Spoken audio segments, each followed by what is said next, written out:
Alors bonjour à tous, Jean-Robin, journaliste éditeur et soldat du Christ, ravi de vous retrouver pour cette nouvelle vidéo que je vais consacrer à un film récent que je viens de visionner. Je voudrais partager avec vous certaines idées que ça m'a évoquées. Donc ça s'appelle L'interview de Dieu, An Interview with God. Je l'ai vu en anglais, donc je ne sais pas quel est le titre en français, bref.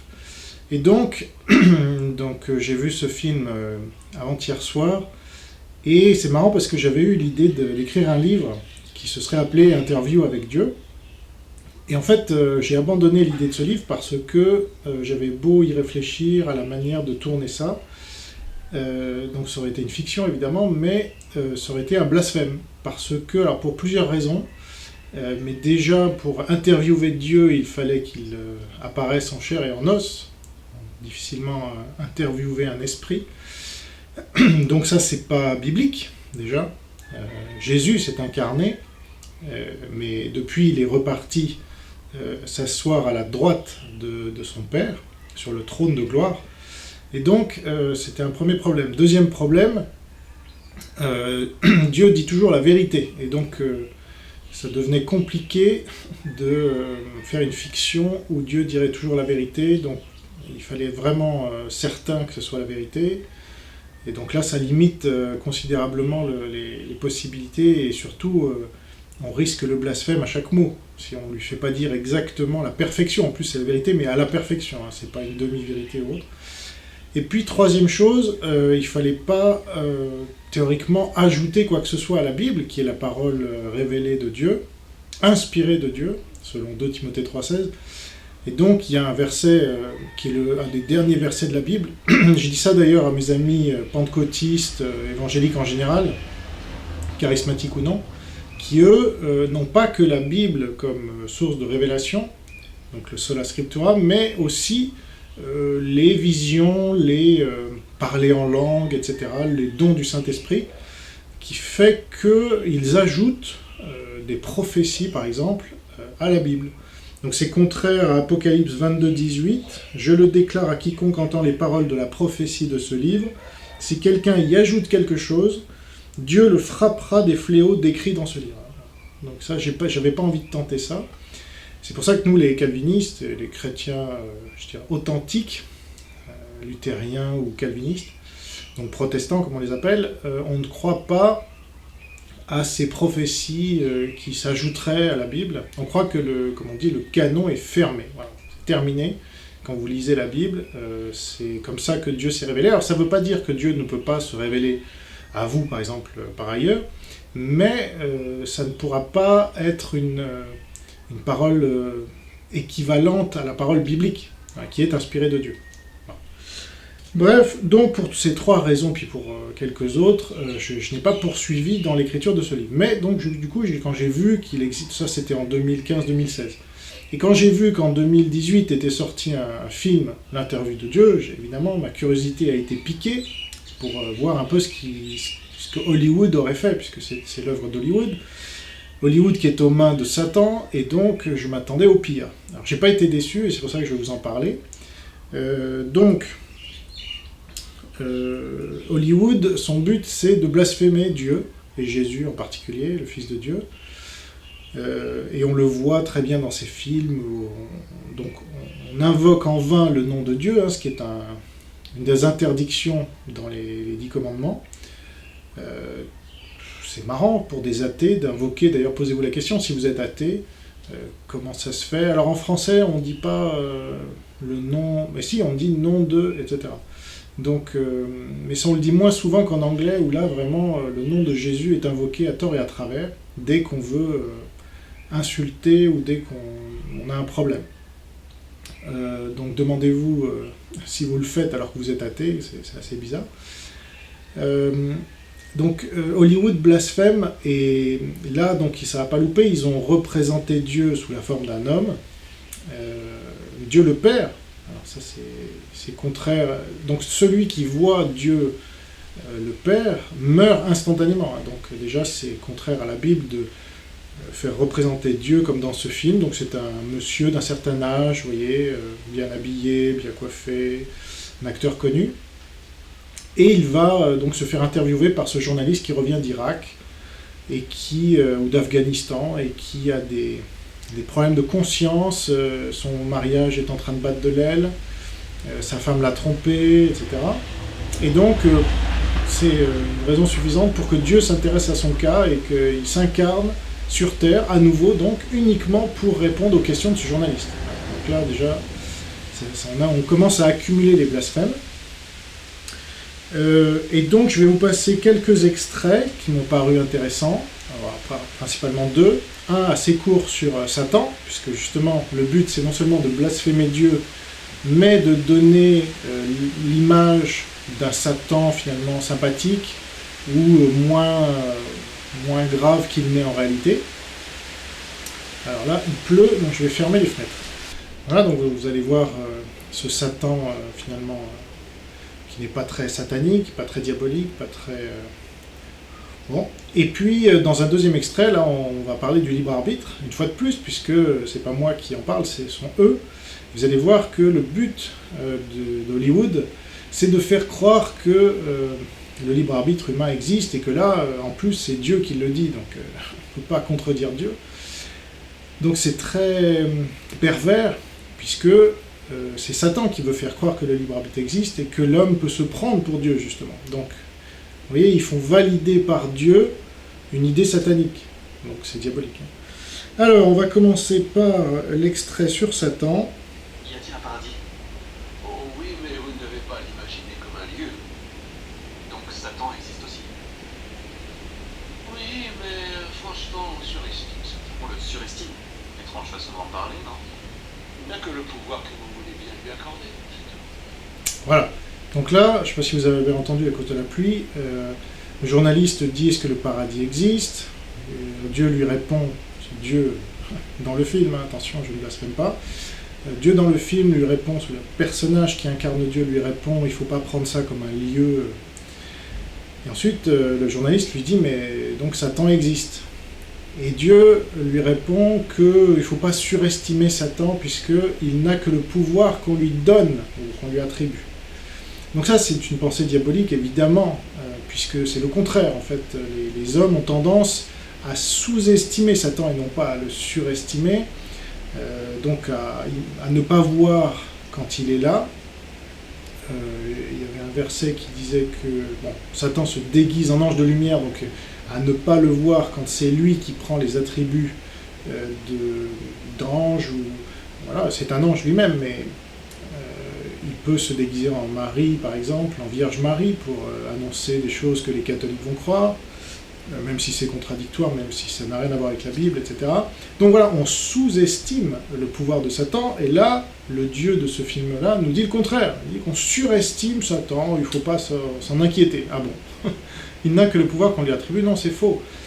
Dans le jardin, Adam et Ève lui ont attribué aucun pouvoir, et c'est Satan qui a eu cette puissance de les influencer suffisamment pour qu'ils mangent le fruit défendu, et il leur a menti, c'est le prince du mensonge, donc l'homme est très manipulable, et il leur a fait croire qu'en mangeant ce fruit, Genèse 3.8, ils seraient comme des dieux. Voilà. Et donc là, c'est transition vers le libre arbitre, puisque le libre arbitre tend à faire croire à l'homme qu'il a une puissance similaire à celle de Dieu. Je rappelle, le libre arbitre, ce n'est pas la capacité de faire des choix. Voilà, ceux qui vous disent ça n'ont rien compris. Le libre arbitre, c'est la capacité de faire des choix qui sont libres. Voilà. Et libre, ça veut dire libre de toute influence passée, évidemment, qui vous déterminerait à faire tel ou tel choix. Et ça, c'est le privilège de Dieu, parce qu'il est incréé et qu'il est parfait, ce que ne sont pas ses créatures, en l'occurrence nous. Nous, non seulement nous sommes finis alors qu'il est infini, nous sommes créés alors qu'il est incréé, mais en plus nous sommes pécheurs, et donc nous sommes déterminés par notre péché. Et puis, plus trivialement, nous sommes déterminés par des milliards de facteurs que nous n'avons pas choisis depuis notre naissance et même avant, jusqu'à notre éducation, en passant par notre espèce, notre genre, notre religion. Voilà, si nous naissons dans une famille athée comme moi, ou dans une famille calviniste comme mon fils, Ça n'a rien à voir. On ne va pas du tout recevoir le même type d'éducation et ça ne va pas du tout donner le même genre de fruits. Voilà, c'est comme ça. Donc là, on va passer justement à ce passage sur le libre arbitre et vous allez voir que c'est très important. Moi, je n'appuie pas là-dessus par hasard. C'est que je sais que c'est le cœur. C'était intéressant d'ailleurs qu'on en parle un peu chez Teddy Boyer et ça, mais c'était évidemment trop court. Et vous voyez, dès qu'on aborde ce sujet-là, les évangéliques, non charismatiques comme s'appelle Paul SB, oh, mais c'est pas très important. Et oui, ces gens-là ne veulent pas, surtout pas, qu'on parle de ce sujet-là parce que ça contredit leur foi et ça montre que elle est pas basée sur le socle qu'est Jésus. Parce que Jésus n'a jamais prôné le libre arbitre, et c'est tout le contraire. Il a dit ce n'est pas vous qui m'avez choisi, c'est moi qui vous ai choisi. Sans moi, vous ne pouvez rien faire. Jean 15,5. Le verset d'avant, c'était Jean 15,16. Vous ne croyez pas parce que vous n'êtes pas de mes brebis. Donc, il n'a pas dit parce que vous ne croyez pas, vous n'êtes pas de mes brebis, ce qui signifierait qu'on peut choisir. Donc, tout ça, et puis, il n'est pas venu pour faire sa volonté, mais celle de son Père. Donc, tous ces versets-là, il ne faut surtout pas en parler aux évangéliques, aux non-calvinistes, disons, non-luthériens, parce que ça contredit radicalement ce en quoi ils croient ou ils veulent croire, c'est-à-dire un Jésus qu'ils ont fait à leur image. C'est pour ça que j'étais dur aussi avec Paul, lors de ce débat avec Mandril, parce que c'est quelqu'un qui se dit chrétien, qui dit il faut prôner l'évangile, qui me fait la leçon à moi comme quoi je ne le ferai pas, mais qui vous dit il faut accepter Jésus, et Jésus est venu pour nous sauver, ce qui est faux aussi. J'ai même pas relevé cette deuxième erreur. En réécoutant la vidéo, j'ai vu que c'était une deuxième erreur. Jésus n'est pas venu pour nous sauver, il est venu pour sauver son peuple du péché, Matthieu 1,23. Et donc, nous ne sommes pas tous élus. Il y a beaucoup d'appelés, mais peu d'élus. Donc, il est venu pour sauver ses élus. Par contre, ses élus, aucun ne lui échappe. Et tout ça, c'est contraire radicalement à la conception du libre arbitre humain, selon lequel on a tous la grâce, ça c'est la version papiste, hein, et ensuite, libre à nous de choisir Dieu. Voilà. Mais nul ne cherche Dieu, nul n'est intelligent, tous sont égarés, tous sont pervertis, il n'y en a aucun qui fasse le bien, pas même un seul. Donc ça revient partout, ça c'est dans Psaume, dans l'Ancien comme dans le Nouveau Testament, puisque c'est Psaume 14.3 repris en Romains 3.10. Donc je suis désolé de citer des versets, mais là c'est fondamental. Si vous voulez vous dire chrétien et que vous ne vous basez pas sur la Bible, ou vous vous basez sur une version « Ah mais moi j'aimerais que Dieu me donne un libre arbitre », ah oui mais ça on s'en fiche. C'est Dieu, il est comme il est, et on doit s'y soumettre, point barre. C'est pas à nous de créer un Dieu à notre image, hein. Ça, c'est de l'idolâtrie. Voilà. Donc moi, je suis contre cette idolâtrie-là, et donc je la dénonce partout où je la trouve. Donc là, dans ce film, on est en plein dedans. Vous allez voir, il y a un passage alors qui est un peu plus long, fait 2 minutes 30, mais je vais le couper à un moment, parce que... Voilà. Donc là, ça commence là. Est-ce que le libre arbitre existe? Et comment le concilier avec la volonté de Dieu? Enfin. Enfin, ça veut dire quoi? Oh, c'est un adverbe qui dit il est temps. Joli. Vous vous moquez de moi? Non, enfin vous me posez des questions qui vous tiennent vraiment à cœur. C'est le cas pour toutes mes questions? Peut-être bien, oui, mais certaines réponses vous importent un peu plus que d'autres. Donc là, déjà, on met le libre arbitre au-dessus. Il a posé déjà plein d'autres questions, y compris sur Satan, le paradis, etc., qui ne sont pas négligeables. Mais là, le personnage qui incarne Dieu dit « Ah, ça y est, là vous parlez des choses sérieuses ».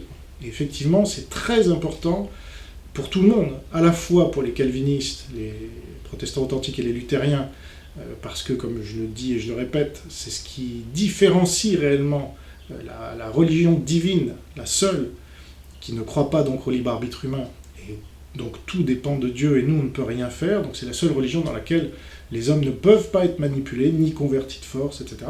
Et Satan, donc, qui lui tient énormément à cette conception du libre arbitre, parce que ça permet de faire croire à tout le monde qu'il est puissant, qu'il est comme Dieu, et qu'il pourrait choisir même Dieu, oui, ça va jusque-là, alors que, étant pécheur et mort dans nos péchés, nos offenses, on ne peut choisir que la mort. Donc c'est pour ça que ce personnage dit « Ah voilà, là on arrive aux choses sérieuses ». Attendez, tout ça n'a rien à voir avec moi. Vous êtes sûr? Est-ce que le libre arbitre existe? Je vous ai forcé à venir à cet entretien ce matin? Si vous m'aviez forcé, j'en aurais conscience. Ça me rappelle une très vieille blague. Donc là, voilà. Est-ce que je vous ai forcé à venir à cet entretien? effectivement, ça c'est ce qu'on pourrait dire quand on voudrait croire au libre arbitre. Mais en fait, les actions, les choix que l'on prend sont la suite logique d'une série de causes et de conséquences, des causes ayant produit les effets, qui nous ont menés là où nous sommes aujourd'hui. Et nous ne pouvons rien y changer, puisque nous n'avons rien choisi au départ. On ne voit pas comment on aurait pu choisir quelque chose au milieu. Voilà.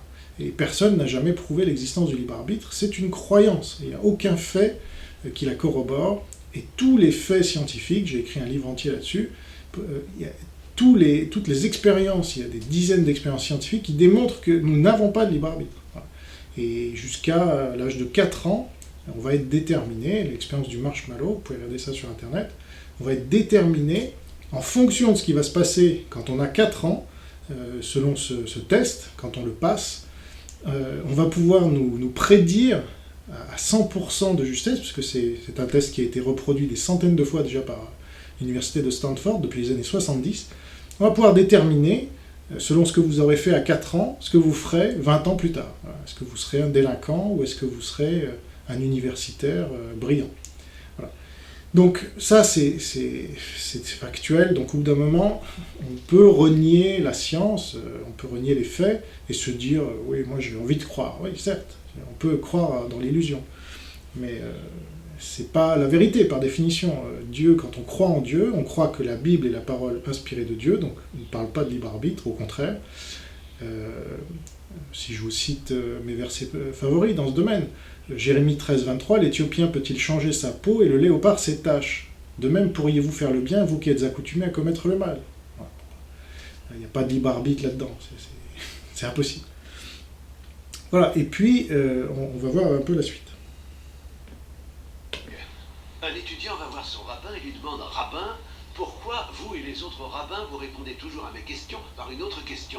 Alors le rabbin répond « Comment devrions-nous répondre ?» Donc là, ça n'a absolument rien à voir. Mais vous voyez, justement, j'avais bien étudié le rabbin Marc-Alain Waknin, par exemple, qui a fait l'éloge de la question. Dans ses livres, et souvent dans le judaïsme, on fait l'éloge de la question. Parce que il faut douter. Vous voyez, c'est le contraire de la foi, le doute. Mais dans le judaïsme, il est très valorisé, ce doute. En tout cas, dans les livres de Marc-Alain Waknin, je ne veux pas généraliser, mais il me semble que ce n'est pas très différent du reste. Et là, vous avez un échange qui est censé être drôle, qui ne fera pas rire le journaliste, mais qui est censé montrer que finalement, c'est le doute qui compte. Donc là, il met le doute, alors qu'on parle du libre arbitre, déjà, on ne voit pas le rapport, mais vous voyez, c'est insidieux, et on rapproche ça parce que Dieu a élu le peuple juif, et donc il cite un rabbin, donc c'est logique, sauf que depuis Jésus, la vérité, on la connaît. C'est vrai qu'avant l'arrivée de Jésus, seuls les élus la connaissaient, mais depuis, même les athées savent que Jésus existe, et le reconnaissent. Alors ils ne le reconnaissent pas comme le Messie et comme le Fils de Dieu, mais au moins ils savent qu'il est considéré comme tel par un certain nombre de gens sur Terre.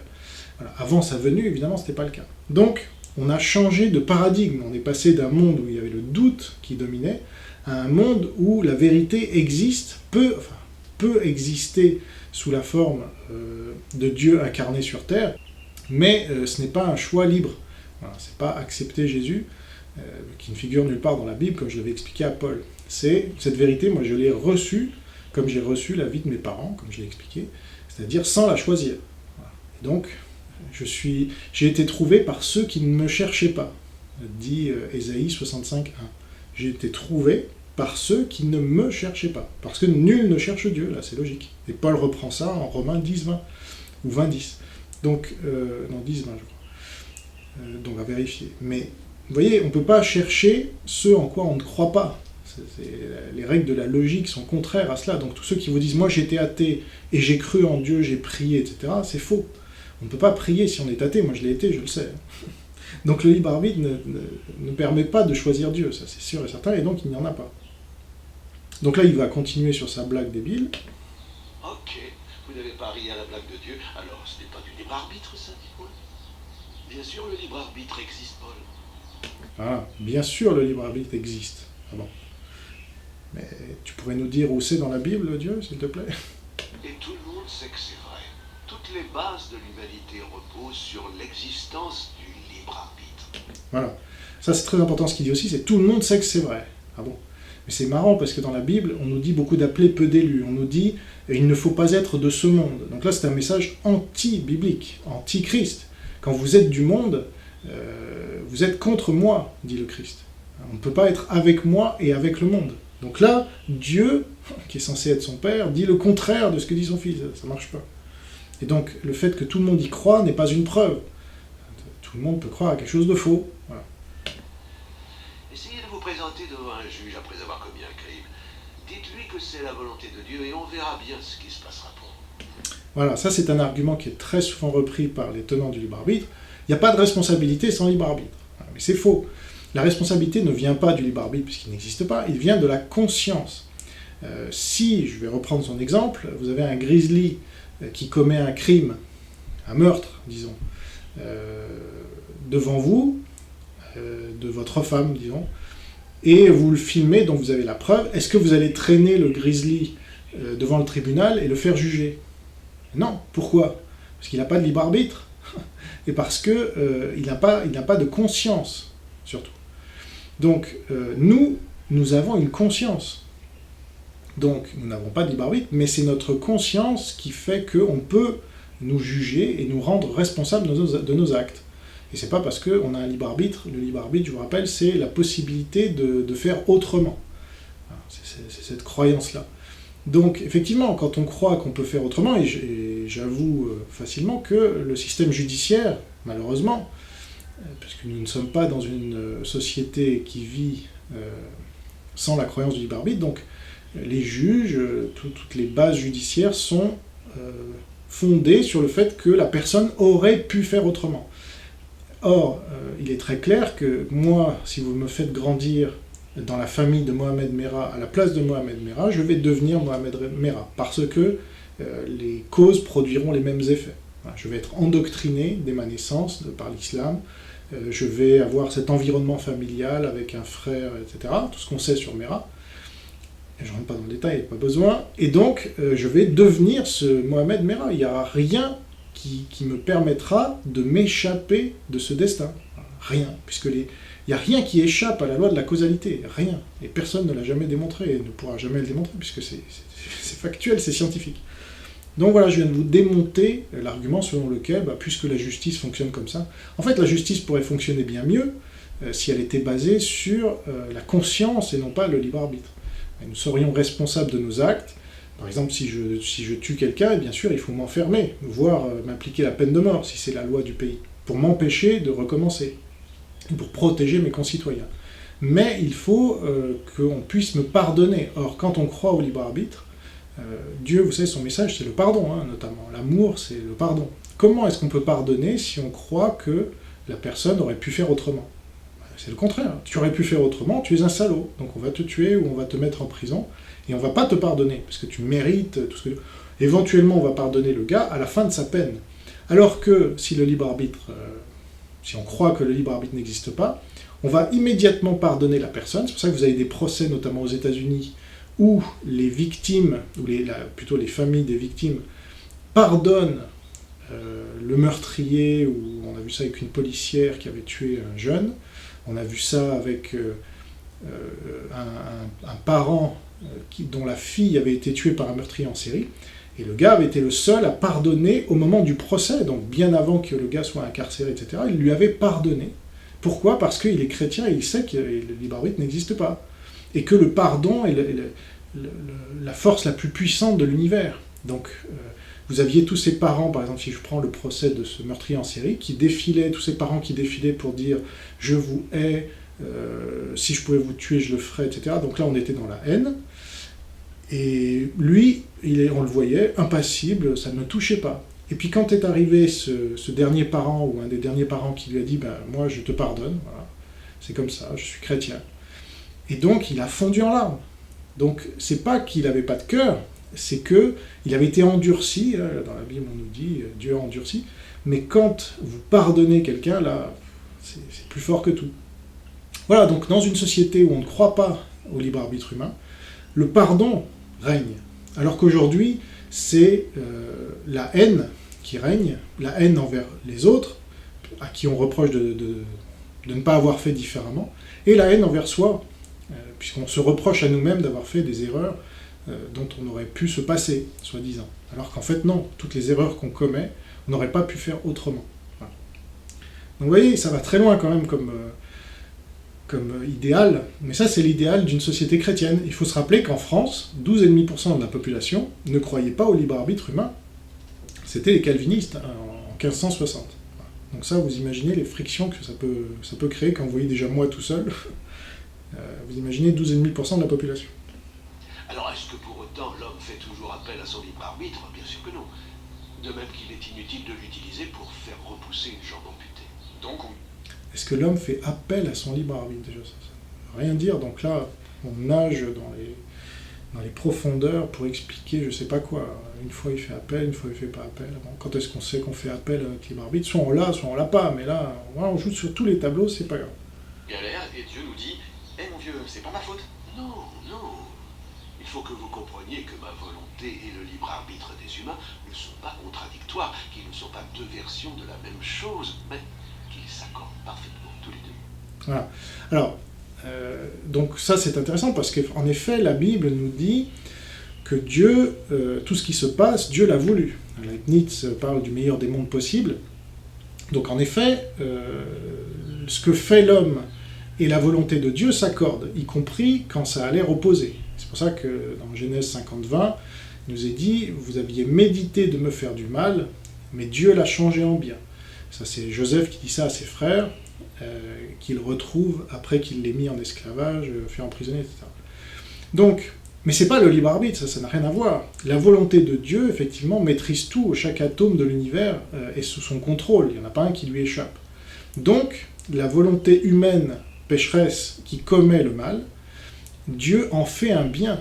Et c'est ça sa puissance, et c'est ça sa gloire. C'est que il triomphe au final de Satan, comme on le sait dans l'Apocalypse, à la fin de la Bible. Et donc, c'est en cela que, effectivement, la volonté humaine s'accorde avec la volonté de Dieu. Mais ça n'a rien à voir avec le libre arbitre. Là, il intègre une idée qui n'existe pas et qui n'a pas lieu d'être. Mais il faut faire croire à l'homme qu'il serait Dieu quelque part, lui aussi, qui pourrait participer à son salut, vous voyez, qui pourrait avoir une part de gloire. Non, toute la gloire va à Dieu et appartient à Dieu. Donc c'est ça qui est intéressant, c'est qu'il va creuser cette idée-là dans ce film, et ça m'a beaucoup surpris, encore que pas tant que ça, mais de voir qu'il reste quand même longtemps sur le libre arbitre, alors que dans un film grand public, c'est pas évident. Je les ai conçus comme ça. oui, mais si je ne sais pas où commence l'un et où l'autre s'arrête, vous voyez mon problème? Oui, je crois que je comprends. Vraiment. Est-ce que le problème est que vous doutez des desseins de Dieu, Paul, ou alors que vous n'avez pas confiance en vous? Oh, très fort. Alors, si Dieu a un plan, je suis sauvé, c'est ça? J'aurais pu aussi ne pas me lever et prétendre que ça faisait partie de son plan, non? Ce n'est pas ce que je veux dire, et vous le savez. Donc là, il vient de parler du fatalisme. Effectivement, la religion chrétienne n'est pas fataliste. Je rappelle la différence pour ceux qui ne savent pas. Donc, par exemple, l'islam est fataliste, alors que le calvinisme est déterministe, et le catholicisme est libre arbitriste, si on veut. Croit au libre arbitre. Donc, le fatalisme, c'est de dire, voilà, j'ai une maladie, je n'ai pas besoin d'appeler le médecin, parce que de toute façon, Dieu a déjà choisi si je vais guérir ou pas. Ça, c'est le fatalisme. C'est pour ça que vous avez des sociétés, le fruit de cette idée fataliste, et d'un Dieu comme Allah, c'est que vous avez des sociétés qui ne produisent rien ou pas grand-chose, et où les gens s'adossent au mur, et voilà, ils attendent. C'est fataliste. Mektoub, comme on dit. Ensuite, vous avez les sociétés déterministes. Donc là, vous êtes malade, et vous savez qu'une cause produisant un effet, il faut que vous appeliez le médecin pour avoir un maximum de chances de guérir. Voilà. Et puis, donc ça, ce sont les sociétés calvinistes, ou infusées par le calvinisme, et comme par hasard, ce sont les sociétés avec les meilleurs fruits, j'y reviens pas. Et puis, donc les sociétés scandinaves, les États-Unis, etc. Et puis une partie de la France et de la Hollande, quand il y avait des calvinistes, où là, ils ont quand même diffusé largement, et en Allemagne, des luthériens. Et puis la troisième type de société, c'est la société dans laquelle on vit. Donc, je suis malade, eh bien, je vais pouvoir décider librement d'appeler un médecin ou pas, selon moi. Voilà, c'est ma personne, mon âme intime et personnelle qui va décider d'appeler un médecin ou pas. Voilà les trois sociétés, les trois types, voilà, de sociétés qui existent. Donc effectivement, le christianisme authentique est déterministe, c'est-à-dire que voilà, c'est factuel, 2 plus 2 font 4. Si vous appelez un médecin, vous guérirez plus facilement. Les sociétés musulmanes sont fatalistes, et donc c'est pas le progrès économique et social, c'est pas les humains sont très maltraités dans ces sociétés-là. Et puis la dernière type de civilisation sont les sociétés de type catholique ou néo-catholique, papiste ou néo-papiste. Et là, vous avez un mix entre dictature et société à peu près éclairée, en fonction voilà, des humains et de ce qu'ils peuvent croire à ce moment-là. Donc oui, on va appeler le médecin, ou non, il n'y a pas besoin, voilà, selon qu'il se lève du bon pied ou pas. Oui, c'est très clair hein, dans les fruits. D'ailleurs, vous avez le pire, les sociétés fatalistes, le meilleur, les sociétés calvinistes, et puis donc déterministes, et puis au milieu, souvent quand même ce sont des dictatures, mais bon, la France n'a pas toujours été une dictature par exemple, alors qu'elle est catholique depuis longtemps. Voilà, ça dépendait des rois, si vous aviez un roi éclairé, c'était un despote éclairé comme on l'appelait, et puis si vous aviez un vrai dictateur, non, voilà, c'était terrible. Très bien, regardez ça, un jeu d'échecs. Les pièces interréagissent, il y a des règles. On prend des pièces et on en donne. Mais 2 pièces ne peuvent pas être sur la même case en même temps. C'est pareil pour vous et moi. Les gens font des choix. Et ces choix ont des conséquences. Et si vous deviez connaître ma volonté avant d'oser prendre la moindre décision, comment est-ce que vous feriez ? Voilà, on va arrêter là le passage, après il passe à autre chose. Mais effectivement, les gens font des choix, sauf qu'ils ne sont pas libres, c'est tout. Le libre arbitre, ce n'est pas la capacité de faire des choix. Sinon, effectivement, le libre arbitre existerait, humain. Non, c'est la capacité de faire des choix qui sont libres. Or, qu'est-ce que c'est faire un choix libre ? Je prends un exemple. Si vous donnez à un chien une pâté pour chien et puis du brocoli, et vous lui dites vas-y, choisis, il a un choix, mais ce choix n'est pas libre. Il va choisir la pâté pour chien, parce que c'est sa nature. Voilà, il est déterminé pour ça. Et nous, c'est pareil. Nous sommes déterminés à faire le mal, par exemple, comme nous le dit le prophète Jérémie, et comme nous le disent quasiment tous les prophètes, Ésaïe et tous les autres. Donc, naturellement, nous mentons, nous volons, nous sommes violents, nous commettons l'adultère, soit directement, soit en regardant une personne du même sexe ou du sexe opposé selon les orientations sexuelles. Parce que nous dit Jésus, si on regarde quelqu'un avec de l'envie dans notre regard, on a déjà commis l'adultère. Voilà. Donc, nous faisons le mal, c'est notre nature, nous sommes morts dans nos péchés et nos offenses depuis la chute, et seul Dieu peut nous en sortir en changeant notre nature radicalement. Et ça ne vient pas de nous, cela ne vient pas de vous, c'est un don de Dieu, Éphésiens 2:8. Donc tout ça c'est très clair dans la Bible, et ceux qui ne veulent pas le croire, c'est parce qu'ils ne sont pas régénérés par l'Esprit Saint, comme je l'étais moi, je n'étais pas régénéré, et tout ça je comprenais rien, et je n'y croyais pas. Mais comme le dit Paul par exemple, Paul SB, là, Paul DC maintenant, disciple du Christ, il a compris que le mal est en nous, il le dit chez Teddy Boy RSA, face à moi, il a compris ça, il reproche à Mandrill de ne pas l'avoir compris, mais ça ne suffit pas, il n'a pas compris qu'il était mort dans ses péchés et ses offenses, puisqu'il dit, voilà, je peux accepter Jésus dans mon cœur, je peux faire le bien, je peux participer à mon salut, je peux faire ma part. Vous entendez souvent ces expressions-là qui sont complètement fausses et hérétiques. Et donc, c'est un peu mon rôle, là, en ce moment, dans le web français, de remettre un peu les pendules à l'heure, parce qu'il n'y a personne d'autre pour le faire. Voilà, c'est tout. Donc j'espère que j'aurai un peu contribué avec cette vidéo, j'espère que ça vous aura plu, n'hésitez pas à commenter. Aidez-moi à continuer sur mon Tipeee, ça fera toujours plaisir, ou sur Fake News France, vous avez la partie dons. Allez sur Fake News France, envoyez-moi des fake news aussi. Et comme ça, on va améliorer cette société en diffusant la vérité. Voilà, c'est ça le but de toute ma vie. Donc, je compte sur vous, parce que je ne peux pas faire tout ça tout seul. Voilà. Merci pour votre attention, vive le Christ Sauveur, et vive la France. Au revoir.